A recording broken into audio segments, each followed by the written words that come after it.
राधे कृष्णा दोस्तों, मैं एस्ट्रोलॉजर आशु त्यागी आज आपके समक्ष सबसे पहले होली अष्टमी संतान के लिए किया जाता है। ये व्रत संतान के सुख समृद्धि भविष्य को सुख समृद्धि से भरने के लिए होली अष्टमी से प्रार्थना की जाती है। इसके विषय में आज थोड़ी सी चर्चा करेंगे।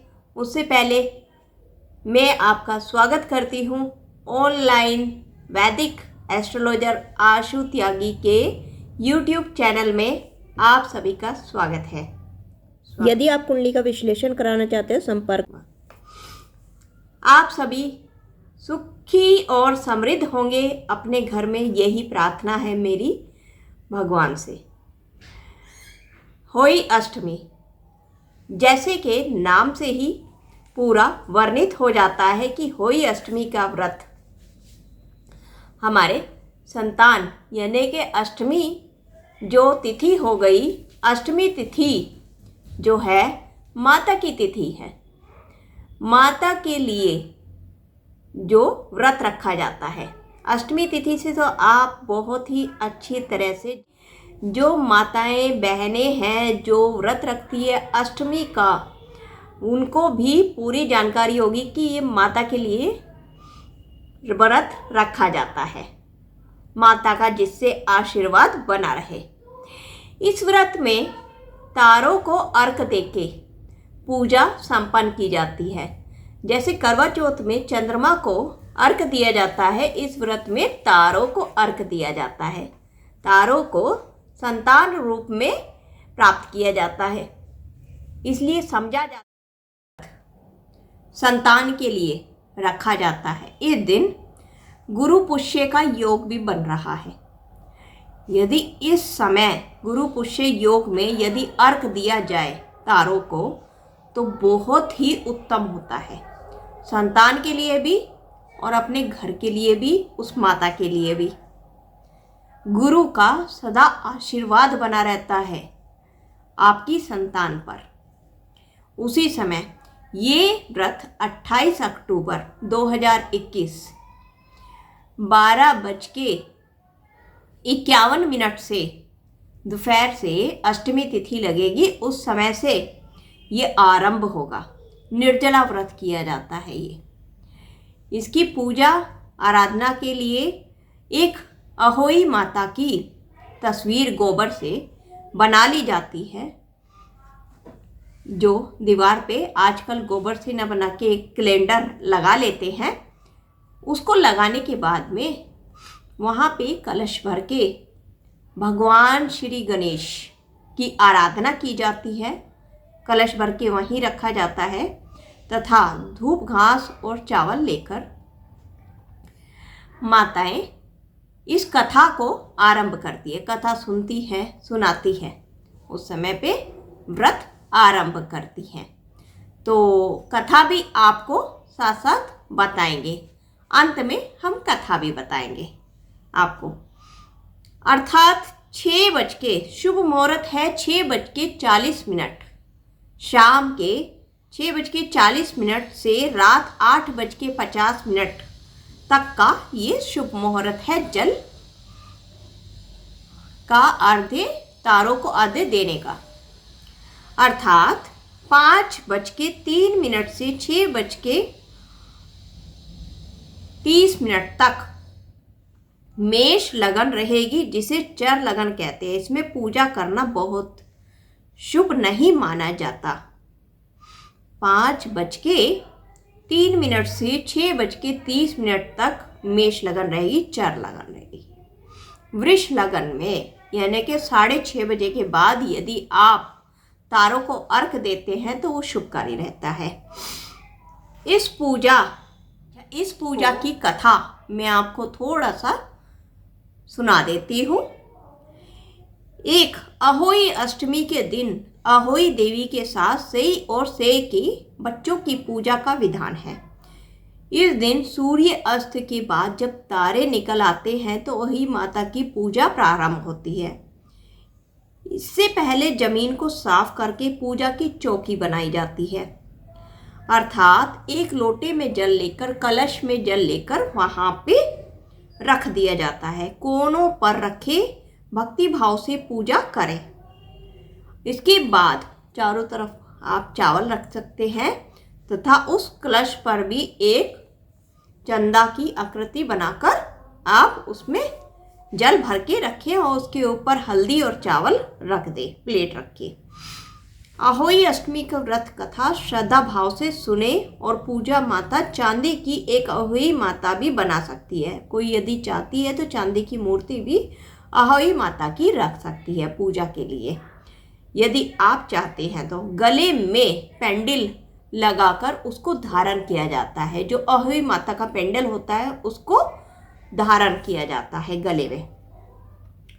अर्थात एक कटोरी में हलवा और रुपये निकाल रख दे और गेहूं के 7 दाने लेकर अहोई माता की कथा सुनने के बाद अहोई की माला गले में पहन ले। अहोई की रोली चावल दूध भात से पूजा करे। जल भरे लोटे से सतिया बनाए। अर्थात इसके बाद चंद्रमा को जल भी चढ़ा सकते हैं बाद में, तारों को अर्घ देने के बाद में। इसके बाद उसको धारण करे रखे पूरे दिन। जब शाम को आप मुंह झूठा करते हैं, गुड़ से भोग लगाए, जल से छींटे दे, सास को रोली तिलक लगाकर चरण स्पर्श कर कर व्रत का आरंभ यानी कि उद्यापन कर देते हैं अहोई माता के व्रत का। अच्छा, इसके साथ ही अहोई माता की कथा आरंभ करते हैं। एक साहूकार के 7 पुत्र थे और एक बेटी थी। साहूकार ने अपने 7 बेटों और एक बेटी की शादी कर दी थी। अब उसके घर में 7 बेटों के 7 बहुएं आ चुकी थी। साहूकार की बेटी दिवाली पर अपने ससुराल से मायके आई और दिवाली के घर लीपना था, इसलिए सारी बहुएं जंगल से मिट्टी लेने गई। घर की सफाई करते हैं ना, फिर जैसे सफ़ेदी वगैरह, वाइट वॉश वगैरह जो हमारे घर में कराते हैं दिवाली से पहले, वैसे ही वहाँ पुराने ज़माने में मिट्टी का पूरा लेपन घर में किया जाता था। तो मिट्टी लेने के लिए गई। यह देखकर ससुराल से मायके आई साहूकार की बेटी ने उसके साथ चल पड़ी। यह देखकर कि मैं भी चलती हूँ मिट्टी लेने के लिए। साहूकार की बेटी जहाँ मिट्टी काट रही थी वहाँ स्थान पर स्याही अपने 7 बेटों के साथ रहती थी। मिट्टी काटते हुए गलती से उस सह के बच्चा मर गया। इस पर क्रोधित होकर स्याही ने कहा कि तुम्हारी कोख भी मैं बांध दूंगी, क्योंकि तुमने मेरे बच्चे को मारने का अपराध किया है। स्याहू के वचन सुनकर साहूकार की बेटी अपनी 7 भाभियों से एक एक कर विनती करती कि वह उसके बदले अपनी कोख बंधवा ले। सबसे छोटी भाभी ने ननद के बदले अपनी कोख बंधवाने का निर्णय ले लिया। अर्थात इसके बाद छोटी भाभी के जो भी बच्चा होता वह 7वें दिन मर जाता। 7 पुत्रों की इस तरह मृत्यु होने के बाद उसने पंडितों को बुलाकर उसका कारण पूछा। जो साहूकार था उन्होंने पंडितों को बुलाकर कारण पूछा। पंडित ने स्याही गाय की सेवा करने की सलाह दी। सुराही सेवा से प्रसन्न होती और छोटी बहू से पूछती है कि तू किस लिए मेरी इतनी सेवा कर रही है। छोटी बहू ने बहुत सेवा करनी शुरू कर दी स्याही गाय की। वह उससे क्या चाहती है? जो कुछ तेरी इच्छा हो वह मुझसे मांग ले। साहूकार की बहू ने कहा कि स्याही माता, मेरी कोख बांध दी है जिससे मेरे बच्चे नहीं बचते। यदि आप मेरी कोख खुलवा देंगे तो आपका उपकार मानूंगी। गाय माता ने उसकी बात मान ली और उसे साथ लेकर 7 समुंदर पर स्याही माता के पास ले चली। रास्ते में थक जाने पर दोनों आराम करने लगे और अचानक साहूकार की छोटी बहू को नजर एक और जाती है। वह देखती है कि एक सांप गरुड़ पखानी के बच्चे को डसने जा रहा है और वह सांप को मार देती है। इतने में गरुड़ पखानी वहां आ जाती है और खून बिखरा हुआ देखकर उसे लगता है कि छोटी बहू ने उसके बच्चे को मार दिया है। गलतफहमी हो जाती है। इस पर वह छोटी बहू को चोंच मारना शुरू कर देती है। छोटी बहू इस पर कहती है कि उसने तो उसके बच्चे की जान बचाई है। गरुड़ परखनी इस पर खुश होती है और स्याही सहित उसे स्याही के पास पहुंचा देती है। छोटी बहू स्याही की सेवा करती है और स्याही छोटी बहू की सेवा से प्रसन्न होकर 7 पुत्र और 7 बहू होने की आशीर्वाद देती है। स्याही छोटी बहू को 7 पुत्र और 7 पुत्र वधुओं का आशीर्वाद देते हुए कहती है कि घर जाने पर तू अहोई माता का अध्यापन करना। 7 अहोई बनाकर 7 कढ़ाई देना। उसने घर लौट कर देखा तो उसके 7 बेटे और 7 बहुएं बेटी बैठी मिली। वह खुशी के मारे भाव हो गई और 7 अहोई बनाकर 7 कढ़ाई देकर उद्यापन भी किया। अहोई का अर्थ एक यह भी होता है कि अनहोनी को होनी से बनाना। जैसे साहूकार की छोटी बहू ने कर दिखाया। जिस तरह अहोई माता ने साहूकार की बहू की कोख को खोल दिया, उसी प्रकार व्रत को करने से सभी नारियों की अभिलाषा, जो भी इनकी इच्छा होती है, जो संतान के लिए बहुत ज़्यादा तरस रही है, उनको संतान प्राप्ति हो जाती है। ये अहोई माता का बहुत बड़ा आशीर्वाद आपको वरदान है, मिलता है, होता भी है। जिनके संतान नहीं हो रही, बहुत ज़्यादा तरस रही हैं, जो औरतें संतान के लिए, वो अहोई माता को खीर का भोग लगाए तो बहुत जल्दी खीर में केसर मिला ले जरा सा, उसका भोग अहोई माता को लगाएं तो बहुत जल्दी ही उनके जीवन के खुशखबरी आनी लग जाएगी। अच्छा, अब मैं आपको बता देती हूँ कि कौन सी राशि वाली महिलाओं को क्या क्या अहोई माता के व्रत में क्या क्या चढ़ाना चाहिए, जिससे अहोई माता का उन पर पूरा आशीर्वाद बना रहे। तो शुरू करते हैं। सबसे पहले मेष राशि वाली जो महिलाएं हैं, अहोई माता वाले दिन जब वो पूजा पाठ कर रही हैं तो अहोई माता को सिंदूर चढ़ाएं। उसके बाद संतान की सुख समृद्धि का उनसे प्रार्थना भी करें।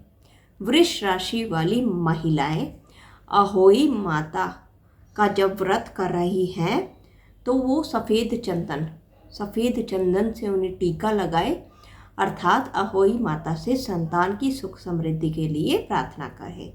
मिथुन राशि वाले जो महिलाएं हैं या पिता भी हैं, इस व्रत को पिता भी कर लेते हैं। यदि महिलाएं नहीं कर पाती तो वो पिता भी कर लेते हैं इस व्रत को। यदि जातक मिथुन राशि वाले हैं तो वो एक पौधा इस दिन जरूर बच्चे के नाम का जरूर लगाएं अपने घर में।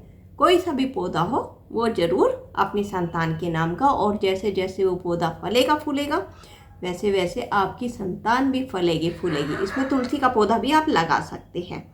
अर्थात किसी को भी माता को कुछ दक्षिणा रूप में भेंट जरूर दें, कुछ भी रखें आप। और एक चांदी का सिक्का हर एक के लिए ये कंपलसरी है, ज़रूर ये है कि एक चांदी का सिक्का जब भी आप अपने पूजा कर रहे हैं चांदी का सिक्का जरूर रखें। इससे क्या होता है कि संतान का जो दिमाग, जो उसके जीवन में, उसकी तासीर में चांदी की तरह निर्मलता रहती है।